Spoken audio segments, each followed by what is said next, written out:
only shows, Mr. Diskaya, that the revenue that you are generating during the former administration, 2016 to 2022, is bigger than the revenue that you are generating under the current administration. Your Honor, nirespeto ko po yung report po na ni PCIJ po. Alam ko po nanggaling po sa PCIJ yan. Pero hindi po yan po ang nakadeclare sa amin pong financial statement po. At saka yung mga nag-ongoing. At karamihan nga po dyan is mga na-terminate po na project. Isinama lang po nila sa listahan pero ang dami po dyan mga na-mutual terminate po na project. My questions are addressed to Mr. Diskaya. Mr. Chair, may I confirm if Mr. Diskaya is still attesting to the truthfulness of the contents of his affidavit dated September 6, 2025, which he presented in the Senate and where he identified lawmakers and DPWH officials allegedly involved in the anomaly in flood control projects. Mr. Diskaya, ito po ba'y pinatotohanan nyo pa? Yes po, Your Honor. Yung nakasulat po dito lahat.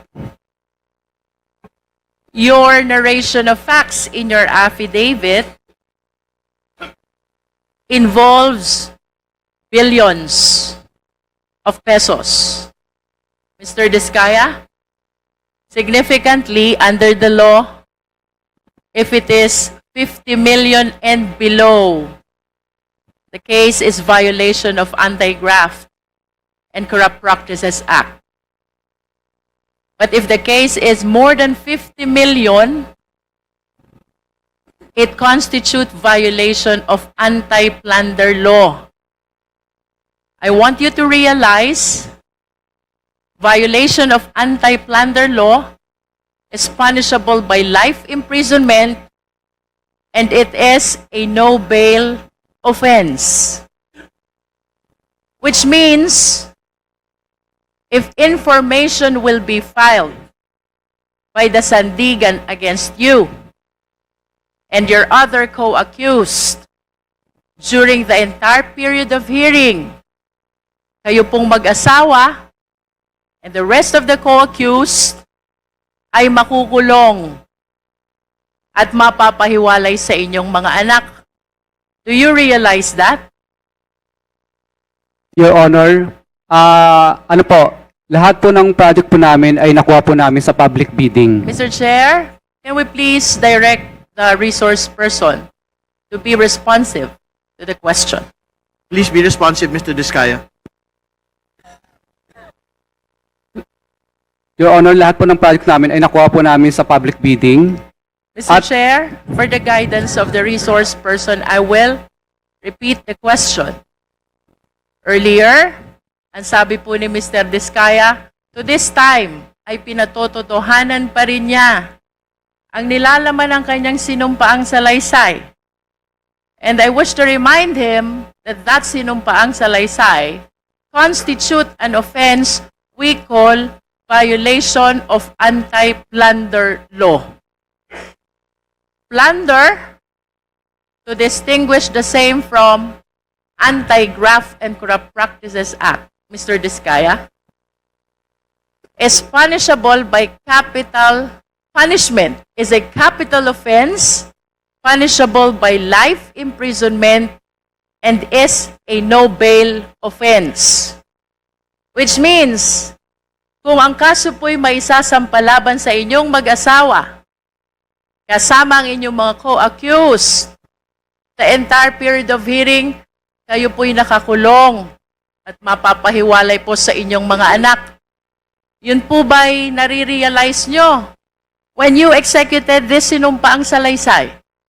Mr. Diskaya? Your Honor, tatanungin ko lang po ang legal counsel ko.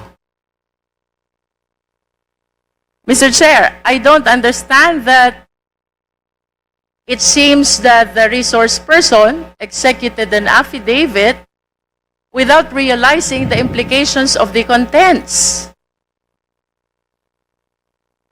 Please respond, Mr. Diskaya. Ah, To simplify the question, Mr. Diskaya, nauunawaan niyo po ba ang repercussion, ang epekto, ang implication, ang consequence ng salaysay na inyong isinagawa sa inyong buhay, pamilya? yes, Your Honor. Do you understand as well that in this affidavit, Mr. Diskaya, kayo po'y umamin na? Do you understand that? You already made an admission about the commission of the case of plunder with your affidavit. No, Your Honor. But you were the one narrating. Kasi, Your Honor, ano po ito? Pinilit lang po kami, Your Honor. Pinilit lang po. That is for you to prove. But in as far as this committee is concerned, including the members, when we go over your sinumpaang salaysay, to me it appears you are admitting already to the case of plunder. And the worst thing, Mr. Diskaya, among the lawmakers and the DPWH officials whom you identified, all of them denied.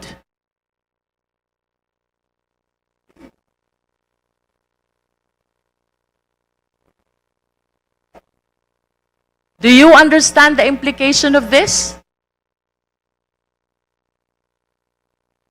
I asked the lawyer. Attorney. Yes, please.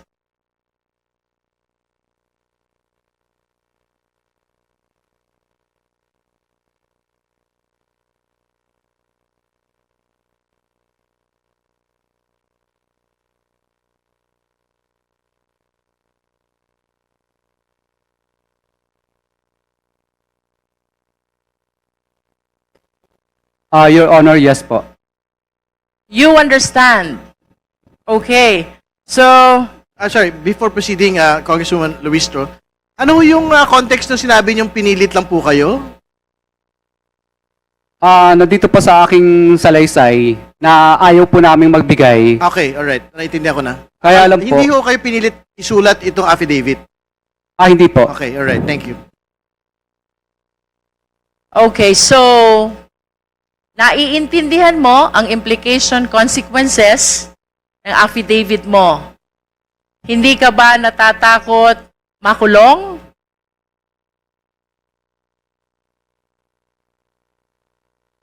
Natatakot, Your Honor.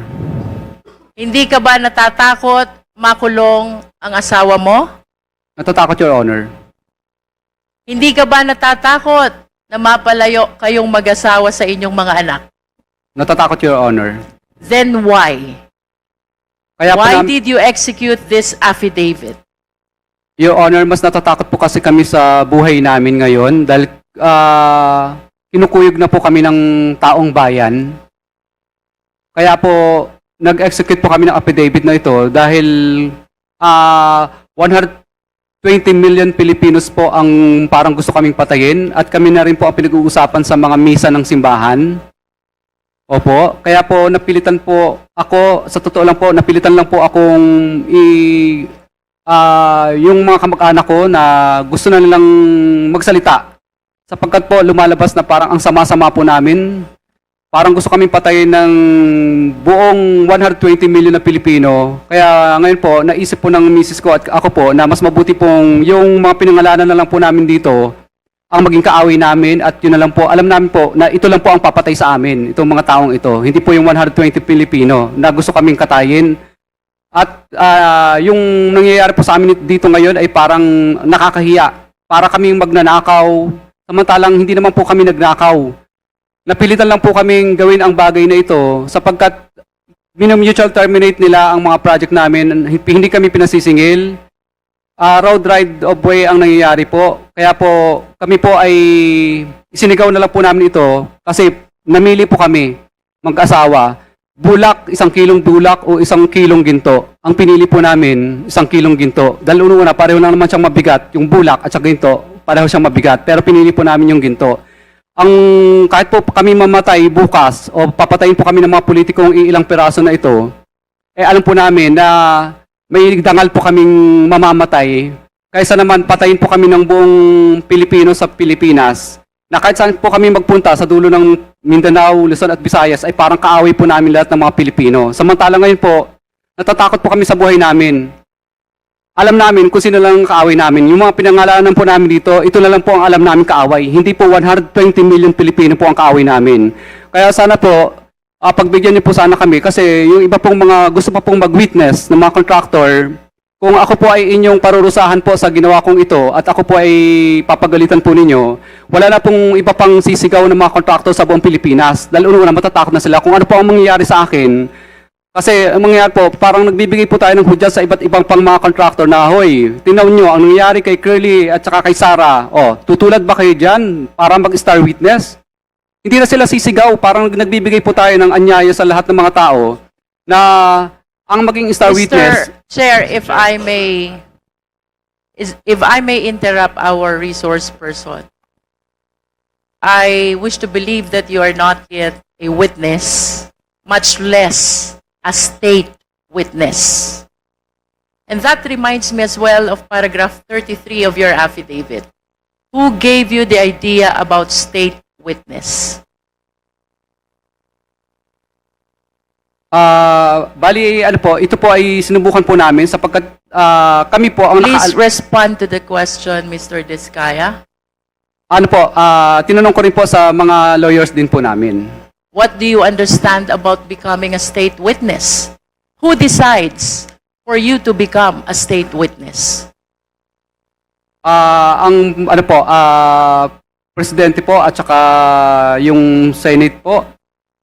I don't DOJ, think so, DOJ Mr. po. Diskaya. Mr. Chair, Becoming may a I state interject? witness is a decision that comes from the court and not from you. And there are requirements that we have to consider. If I may share this to the public, under the rules of court, to become a state witness, number one, the testimony must be, there must be an absolute necessity for the testimony. Number two, it can be corroborated. Number three, no other direct evidence. Number four, no previous conviction. And number five, the accused must appear as not the most guilty. Do you think with these requirements, the court will approve your application to become a state witness? Yes po, Your Honor. Do you appear as not most guilty? Yes po, Your Honor. But you have to realize nonetheless, Mr. Diskaya, it is not you who decide. It is the court who decides whether you will be admitted or not as a state witness. And if you are not admitted as state witness, definitely then you will be one of the co-accused. And with your admission that you made already in the Senate and before this committee, I think the offense of plunder is already established. That is why I wish to go back to the question. What made you decide to execute this affidavit, considering the very complicated consequences of your admission? Your Honor, I asked my counsel muna. Yes, please.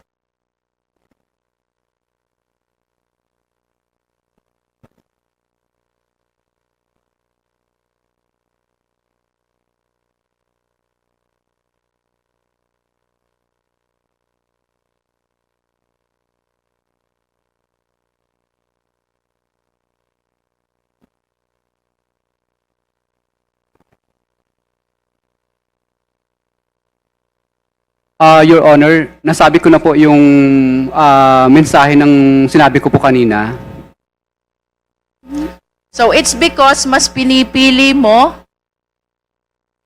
na makulong kesa sa magalit at mapatay ka ng mga taong nagagalit sa'yo. Do you confirm that, Mr. Diskaya?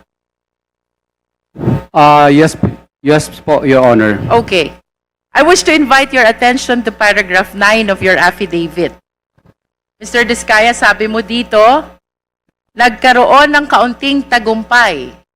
Kaunting tagumpay ang St. Gerard Construction, kaya minabuti naming mag-asawa na mag-expand at bumuo ng iba pang kumpanya. Can you please enlighten us, what is kaunting tagumpay to you? Your Honor, naging umulad po yung aming kampanya, kaya po nagtayo po ang misis ko ng sarili niyang korporasyon. Can we please convert this into quantitative terms? Magkano po ba yung kaunting tagumpay na kinita ng St. Gerard, which prompted you to incorporate additional corporations? Your Honor, ano po, wala po akong data sa ngayon, Your Honor, pero bigyan niyo po ako ng pagkakataon para po, But at least give us an idea. Is this millions or billions? Below, ano po, below, lagpas ano naman po, lagpas 100 millions naman po. Lampas ng 100 million. Pero hindi lampas ng 1 billion. Your Honor, pag, ano po ba yan, revenue po o yung net profit? Revenue. Pag, ano po, pag revenue po, billions po. Billions. How many billions? 1 billion more po, Your Honor. And 1 billion is kaunting tagumpay to you? Kasi Your Honor, ano po yan, revenue siya, hindi siya net profit. Nonetheless, 1 billion is a very huge amount. And you consider that as konting tagumpay? Yes Your or Hon- no? Your Honor, ano po ito, parang terminology lang po itong salita na ito. I wish to invite your attention as well to paragraph 13. Ang sabi mo naman dito, hindi namin ginusto kailanman na mapasama sa ganitong sistema. Pero kailangan naming magpatuloy para sa pamilya at mga empleyado. Can you expound on this? Your Honor, ayaw naman po talaga namin mapasama sa ganitong klase ng sistema. Pero siyempre po, napipilitan lang po kaming magbigay sapagkat hindi po matutuloy ang project pag hindi po kami nagbigay. When you say napipilitan lang po kaming magbigay at hindi matutuloy ang project kapag hindi nagbigay, you are referring to the DPWH officials and some lawmakers you identified in your affidavit, yes or no?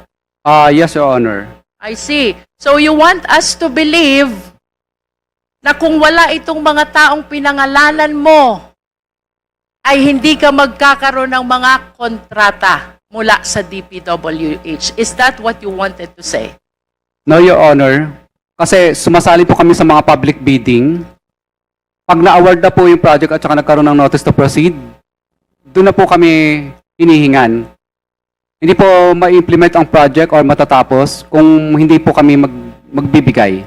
Yes, but you stated in your affidavit na pilitan ka lang. Yes, Your Honor, kasi hindi po namin gusto na magbigay.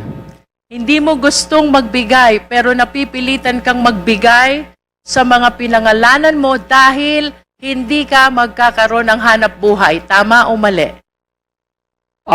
Your Honor, ano po, kailangan po, Your Honor, kasi kung hindi po, Please do not change the context of your affidavit.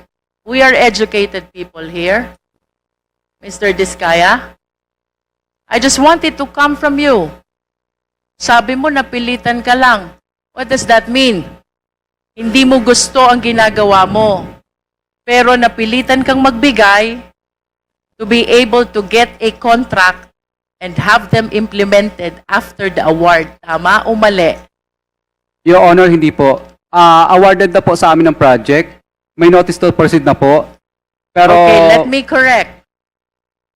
Awarded ng project, napilitan kang magbigay, pero dahil kung hindi ka magbibigay, ika-cancel ang project.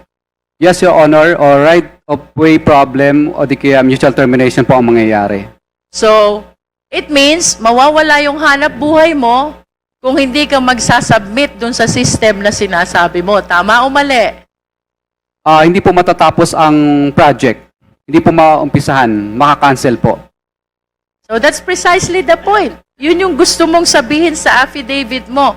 Napilitan ka lang mag-submit dun sa kanila, mga taong pinangalanan mo, dahil hindi ka makakaumpisa o makakatapos ng project. Did I say it right? Yes, Your Honor. All right. So would you agree with me if I would say that per your experience, kung walang DPWH officials at kung walang mga lawmakers na binanggit mo sa affidavit, walang hanap buhay etong mga construction company mo? Mas maganda po ang buhay. Ibig sabihin po, mas makakapaghanap buhay po kami. Pag wala I see. pong ganun. Opo. Kasi public bidding po ang mangyayari lagi. No.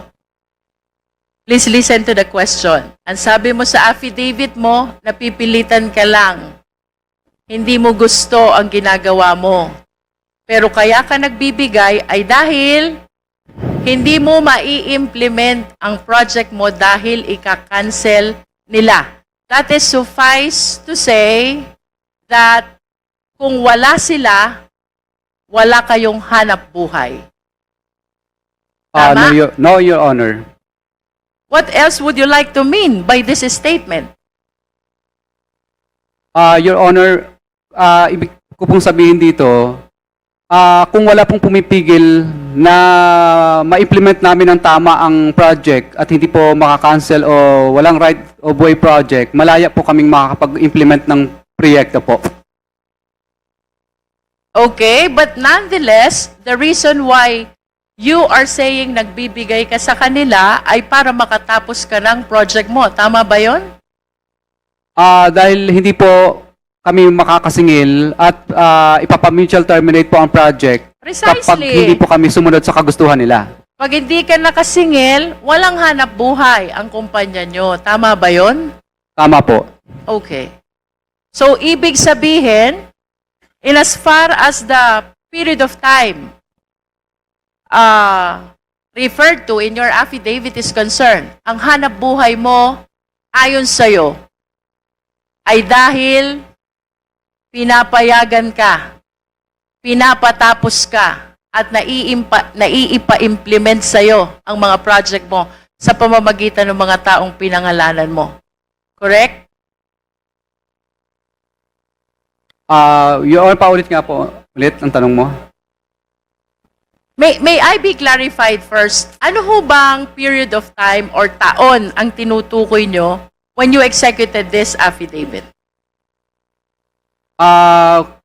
Actually, ito pong affidavit ko na ito po ay related po sa programa po ni PBBM sa mga ghost project po. Kaya ko po ito... So if you are referring to the current administration, then this must be 2022 up to 2024 project, Mr. Diskaya. Tama ba yun? Yes po, Honor. Okay. Okay. So kaya mo natapos ang project is because nakipagkasundo ka sa mga taong pinangalanan mo sa affidavit mo. Hindi po ako nakipagkasundo, Your Honor. Napilitan lang po kami, Your Honor. Hindi po kami nakipagkasundo kasi ayaw po namin magbayad. Sa totoo lang, masarap po ang buhay namin. Mas malaki sana ang kikitain pa namin kung hindi po kami magbabayad. Ayaw po namin... Napilitan ka na makipagkasundo. Would that work for you? Yes. Wala po kami magawa, Your Honor. Okay. Hindi po kami nakipagkasundo pala, Your Honor. Napilitan lang talaga. Nevertheless, you were able to collect the payment for the contracts because you wish to believe dahil nag-submit ka dun sa mga requirement nila. Yes po, Your Honor. Okay. Tama bang sabihin na sa affidavit mo, you would like to implicate the lawmakers and the DPWH officials kung bakit nakakapag-implement ka ng project at nakakasingil ka. They are part of your business, Hindi po siya part ng aming business. operation at least. Hindi rin po, Your Honor. So how do you consider that? Your Honor, talagang, ano lang po, talagang pag nanalo na po kami sa bidding, public bidding po kasi yan, doon na po sila dumarating. Okay. So, what is clear, Mr. Diskaya? Hindi ka makakasingil kung wala sila. Do you agree to that? Yes po, Your Honor. Of course, because that is the content of your affidavit. Tama ba? Yes po, Your Honor. Kung wala sila, hindi ka makakasingil. Tama din ba yon? Yes po, Your Honor. Binaligtad lang natin yon, ha? Ibig sabihin, para makasingil ka, dapat nandiyan sila. Tama? Tama, Your Honor. Okay. Now, I wish to show you a graph of the revenue which you earned during your past operations. Secretariat, please.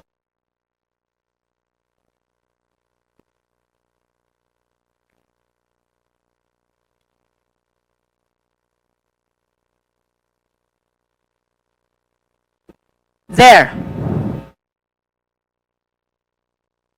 Sabi mo, yung affidavit mo pertains to the current administration. So that is the second half of 2022 until 2023, at least for those that are shown in the graph. But if you will notice, Mr. Diskaya, yung revenue mo nag-spike 2017, 2018, 2019, 2020, 2021, and even the first half of 2022.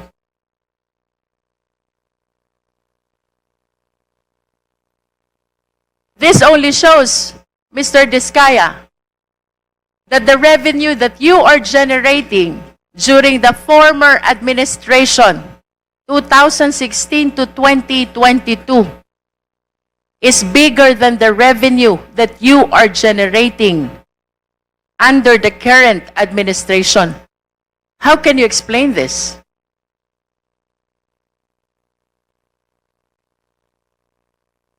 Your Honor, wala naman pong nanghihingi sa amin, kaya mapapansin niyo po, ang nakalista lang po dito ay during ano lang po, during, ito lang po, sa 2022 lang po, dahil ang naging topic lang naman po dito is about sa unprogrammed flood control projects po. Kaya related lang po ito sa mga unprogrammed na po, na related projects lang po.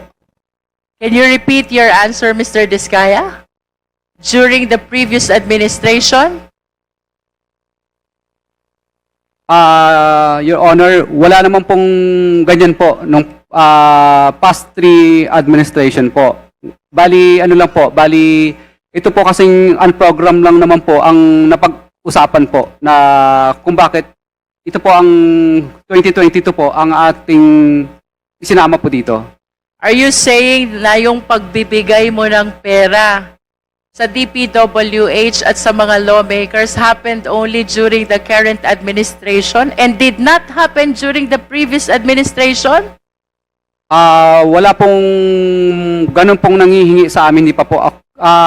Wala po, pero nilalabanan po namin sa tunay na bidding po. Nagpapadyaryo po kami. Of course, you know how hard it is to participate in the bidding, Mr. Diskaya.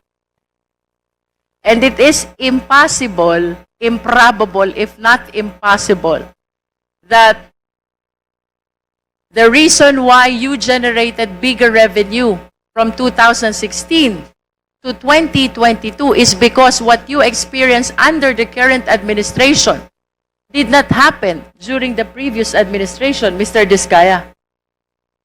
Wala pong, may nanghihingi rin po sa amin, pero ang totoo po niyan, pinadyaryo po namin, kaya wala, ano po, madalas po ako magpadyaryo. Meron po akong mga, ano po, pinadyaryo ko po yung mga taga DPWH kadalasan.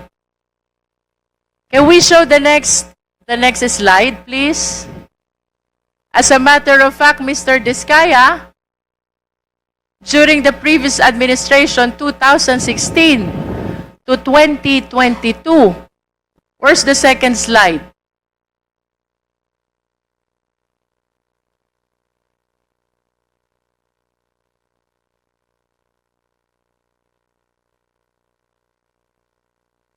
There.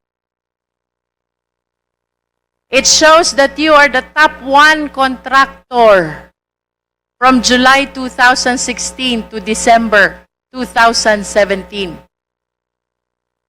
That's 1.5 years. The total value of awarded contracts is 12 billion. Please explain to me. Your Honor, nirespeto ko po yung report po na ni PCIJ po. Alam ko po nanggaling po sa PCIJ yan. Pero hindi po yan po ang nakadeclare sa amin pong financial statement po. At saka yung mga nag-ongoing. At karamihan nga po dyan is mga na-terminate po na project. Isinama lang po nila sa listahan pero ang dami po dyan mga na-mutual terminate po na project. If that is not correct, then how much is the amount of the awarded contract to St. Gerard? Hindi po ako sigurado pero titingnan ko po, bigyan niyo po ng time para sa data po niya. At least can you give us an estimate? Is that 10B or 8B? Parang naglalaro lang po yun sa wala pang 3 billion po kasi ang dami pong na-mutual terminate na mga project. Mutually terminated contract. What do you mean by mutually terminated contract? Marami pong minsan yung iba po may mga right of way problem kadalasan. Mr. Diskaya, how can you explain to me that under the current administration, may nanghihingi? Otherwise, hindi ka patutuloyin sa kontrata. But under the previous administration, walang nanghihingi. Your Honor, meron din naman pong nangihingi pero takot din po sila, pag napapadyaryo po sila. Katunayan po, yung mga taga-DPWs noon, pag dumarating na po ang St. Gerard Construction, ang tawag nila sa amin, pasaway. Sinasabihan ko sila, pasaway ba ang sumunod sa RA 9184? Ano ba ang ibig sabihin sa inyo ng pasaway? Yung sumunod sa batas o yung hindi sumunod sa batas? Kaya pinadyaryo po namin sila. Bakit hindi ka ba nagpapadyaryo under the current administration? Nagpadyaryo din po ako nung kay Secretary Bonoan. Papakuha ko lang po yung aking mga dyaryo. And may we know also sino ba yung mga ipinadyaryo mo during the last administration? Iba't ibang mga district po dito sa Pilipinas, saka Like mga how region many po. of them? Mga district engineer ba yan? Mga regional director ba yan? Can you please name names? Siyempre, pag nagpadyaryo ka, that is something which is very memorable to you. Opo. Yung iba po dito po sa DPWH, Cebu. Yung iba Sino? Po, yung iba po sa Region 4A. Who? Opo, hindi po, mga bids and award committee lang po ang pinadyaryo. Bids and Awards Committee. Sino doon? Can you please name names? Hindi po ang ginagawa ko lang po, binabanggit ko lang po yung pangalan ng distrito na yon, pero hindi ko po binabanggit yung pangalan ng Bids and Award Committee na nag-disqualified sa amin, kundi buong district po ang pinapangalanan ko. Can you please walk us through? Sige nga, kwento mo sa amin, ano yung sinasabi mong pagpapadyaryo? Mr. Chair, if What I are may, the contents of the if I may publication? interject, may we request for the physical copies of those tabloids na sinasabi po niyang siya po ay nagpadyaryo ng mga DPWH officials, lalo na po yung mga bids and awards committees, para po malaman natin kung totoong nagsasabi po na totoo ang ating resource person. Yes, Salamat po. Mr. Diskaya is ordered to submit copies of the publication of names in the dailies. Yes po, Your Honor. Mr. Diskaya, kindly continue explaining anong meron sa current administration compared to the past administration kung bakit, sabi mo, walang nanghihingi during the past administration. Your reason is, nagpapadyaryo ka noon. Ngayon ba hindi ka nagpapadyaryo? Nagpapadyari din po, Your Honor. O balikan natin yung past. Ilang beses ka nagpadyaryo dun sa past administration? Marami din po. Sa bawat Can you mapapanat... please state the number? How many occasions na nagpadyaryo ka? Your Honor, marami-rami na rin po. Hindi ko na po masyadong maalala yung karamihan. Is it more than 10? More than 20? More than po, more than. More than 100? Hindi naman po. Your Honor, isasubmit ko na lang po yung mga na-recover ko But na give us an dyaryo. idea. Give us an idea. More than 20? More than 50 plus po yata yun. 50 plus. 50 plus yung naipadyaryo mo. But you were saying, ang laman ng publication mo ay just the engineering office. You do not include the name. Can you please tell us? Dahil di ba nagpo-posting naman talaga kayo? Posting and bidding, during bidding, right? That's part of the requirement Yes po, under Your Honor. procurement law. Yes po, Your Honor. Anong laman ng publication pag pinadyaryo mo sila? Nasa front cover po lahat yung... What do you say? Anong nakalagay doon? Nakalagay po doon na yung pangalan po ng DPWs niyan na kami po ay disqualified sa bidding at humingi kami ng tulong kay Secretary Mark Villar dati noon. Humingi kami ng tulong kay Secretary Mercado rin po noon at humingi rin po kami ng tulong kay Secretary Bonoan din po. Is it not really one of the consequences of participating in the bidding that you can possibly be disqualified because of some requirements? What calls for publication kung na-disqualify ka?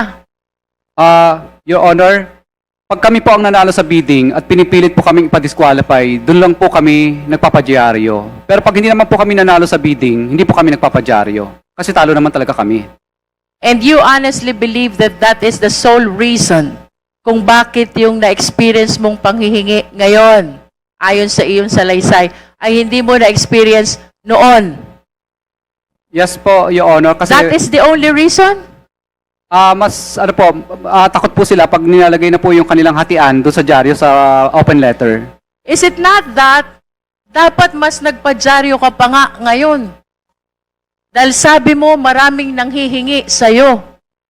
Your Honor, kaya po ako naglakas loob na po ngayon na magsalita dahil kami po ay gustong tumulong po kay PBBM I po. understand, but prior to this time, Mr. Diskaya, kung noon, nasabi mo takot, palagi ka nagpapadyaryo, bakit hindi mo naisip yan? Why did you wait for the President to discover all the anomalous projects in Your- Bulacan before you came out to the open? Your Honor, ilang beses po ako nagpadyaryo at nagsusumbong pa po ako kay Secretary Bonoan, pero mapapasin niyo po sa open letter ko doon na parang hindi po pinapansin ni Secretary Bonoan yung dyaryo ko kasi tabloid lang ang dating. Chair, Yes, please. quick interjection lang, Mr. Chair. Yes, please proceed, DS. Siguro we have to put it on record that some of the Kongs that were mentioned were not part of the 19th Congress. And That is correct. to add lang, Mr. Chair, hindi ka naman magkakaroon ng disqualification kung nagko-comply ka. Thank you. Yun lang, Mr. Chair. Mr. Chair, I just want to manifest that I really find it unbelievable how a simple publication can change entirely this system that he is alleging. Dahil lang sa pagpapadyaryo, his allegation na may nanghihingi under the current administration is entirely absent during the past administration. Mr. Diskaya? Your Honor, ang totoo po talaga dyan kung bakit po takot na takot po lahat ng mga contractor, hindi lang po kami. Kung kami nga pong mga malalaking contractor ay takot po, Mas lalo na po yung mga maliit. Kasi po, Your Honor, nagkaroon po ang DPWs ang department order na kapag na-disqualified ka po ng 3 ulit, ay mabablacklist ka na po. So takot na takot po yung mga contractor na disqualified ng 3 times. Kasi ang department order po nila, 3 na disqualification, i-recommend ka nila para ma-blacklist po. So takot po ang mga contractor na ma-blacklist ng 3 ulit kasi sigurado pong ma-disqualified ng 3 ulit kasi sigurado mabablacklist po sila. Kaya ang ginagawa na lang po ng lahat ng contractor minsan, makisama na lang kasi mabablacklist po. Kasi yung mga taga-Bids and Award Committee po, gagawang kanila ng paraan para katuldok lang, tuldok, sa kasalitang nagkamali ay disqualified ka na po. Are you Pag nagprotesta referring ka, to the previous or the current administration? ngayon lang po kasi nauso yung yung department order na 3-strike policy na So you are referring to the current administration. Let me simplify my question, Mr. Diskaya. I'm about to conclude. Yes po, kasi naghigpit po sila ng husto para po yung Mr. Diskaya, if I may interrupt, I will simplify the question. Yes po, Your Honor. Would you like to say na sa current administration may nanghihingi, pero sa past administration walang nanghihingi? Your Honor, meron din naman po na may nanghihingi po, pero hindi ganun kahigpit po. For example po, hindi uso ang 3-strike policy po noon. Na pag naka-disqualified po ang contractor na 3 ulit, mabablacklist na. Alright. With your admission na may nanghihingi din po, question, bakit hindi mo sinama doon sa affidavit mo? Your Honor, ano po yun, hindi naman po naging successful yun. Kaya hindi ko na po, Nonetheless, may nanghingi pa rin. It's you who admitted. May nanghihingi din po during the past. You know why I'm asking you this line of questions? Because there is a principle in the law of evidence, falsus in uno, falsus in omnibus. False in one testimony is false in all testimonies. Bakit parang nagkaroon ka ng selective amnesia, Mr. Diskaya? Would you like us to believe na may nanghihingi during the current administration tapos walang nanghihingi during the past administration? How would you even explain na during the past administration, top 1 contractor ka from PCIG data, and yet you are claiming walang nanghihingi, unlike during the current administration? What I wish to point out, Mr. Diskaya, your affidavit is full of inconsistencies and lies. Your Honor, ang affidavit po na ito ay tungkol lang po sa pagsuporta po namin kay PBBM po. Kasi po, ang kanya pong finirash po sa TV noong nakaraan po ay report po tungkol sa mga unprogrammed po na project. Kaya dito lang po ang salaysay ko hanggang... Okay, then let me ask you, if you are saving your statement by claiming that you are pertaining only to what the President discovered as anomalous projects during his administration, let me ask you, sino yung mga nanghihingi during the past administration? Your Honor, ano lang po,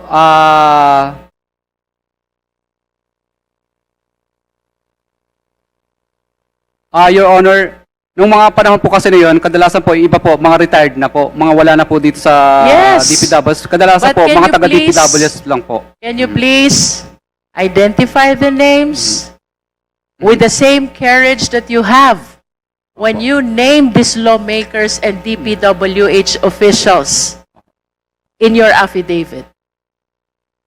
Your Honor, for example po, si D.E. Art Pascual po dati.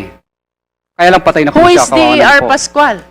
Opo, D.E. Art Pascual. Siya po ang bago po siya namatay noon, ay pinablacklist niya po kami dahil nag-negative slippage. So siya po ang talagang tunay na nanghihingi sa amin. Huwag ka So hindi po magbanggit kami... ng pangalan ng patay na. Bakit pangalan ng patay yung binabanggit mo? Hindi makakasagot sa'yo. Oho.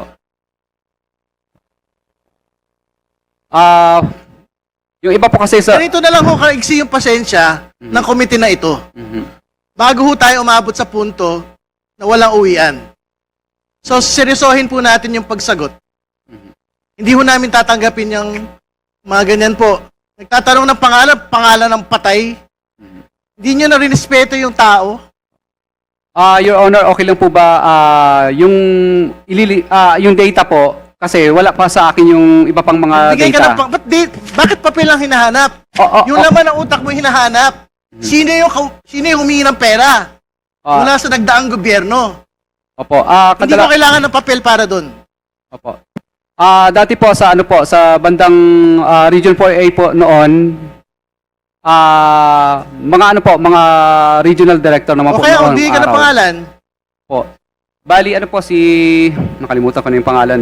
Magbigay ka Mas ng tagal na po. pangalan. Si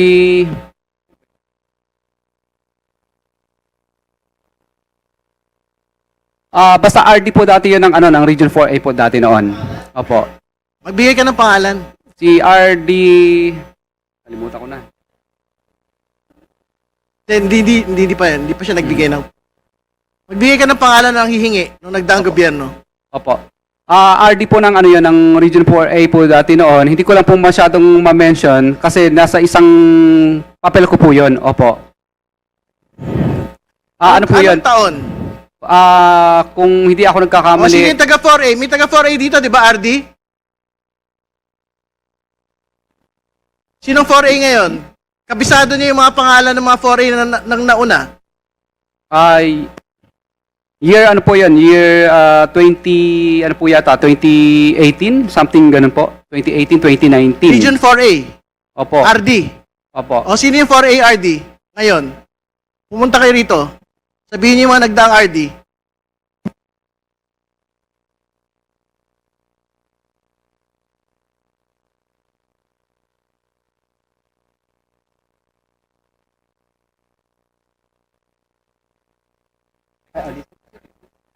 Huwag ka na kayo magkamayan. Director Samson Hebra po dati nung araw. Buhay pa ba yun? Buhay pa ba yun? Yung mga taga DPWH, buhay pa po ba yun? O sige, pakuulit yung pangalan.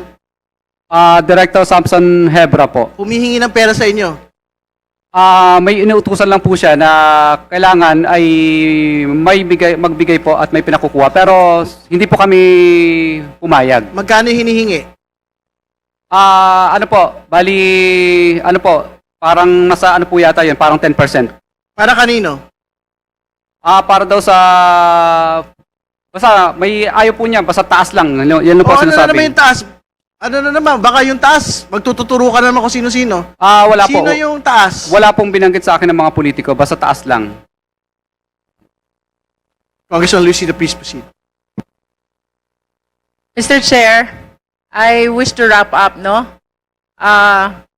If we can bring back the slide, there is an admission also already from the resource person that even during the past administration ay may nanghihingi. However, it appears na he refused to disclose the names, unlike the way he did in his affidavit when he identified the alleged lawmakers and the DPWH officials. With that amount of awarded contract to Mr. Diskaya, that is 12 billion. Pangaban, he is questioning the amount, no? I do not understand why a simple publication would make a difference between the previous and the current administration. If he is claiming na yung mga pinangalanan niya na mambabatas at DPWH officials ay nanghihingi, what makes the situation during the past administration different? Bakit ayaw niyang pangalanan? When in fact, during the past administration, he is the top one contractor.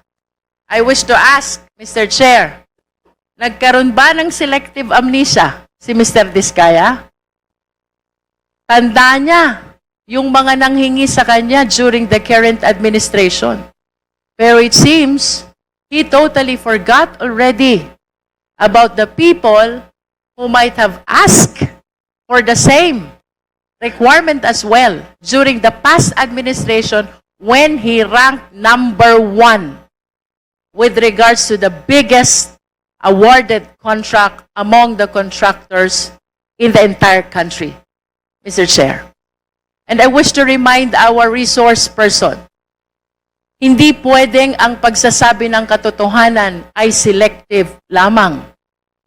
When you take your oath to tell the truth and nothing but the truth, you have to disclose everything. Hindi pwedeng ang i-disclose mo lang 23 up to 24 and then 2016 to 2022 nakalimutan mo na. How can that be possible, Mr. Diskaya?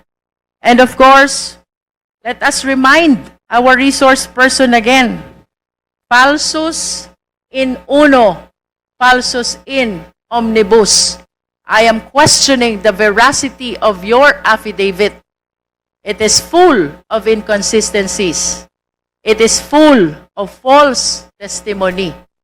And with your refusal to disclose what happened during the past administration, it casts doubt, strong doubt, on the truthfulness of the contents of your affidavit. Mr. Chair, I conclude.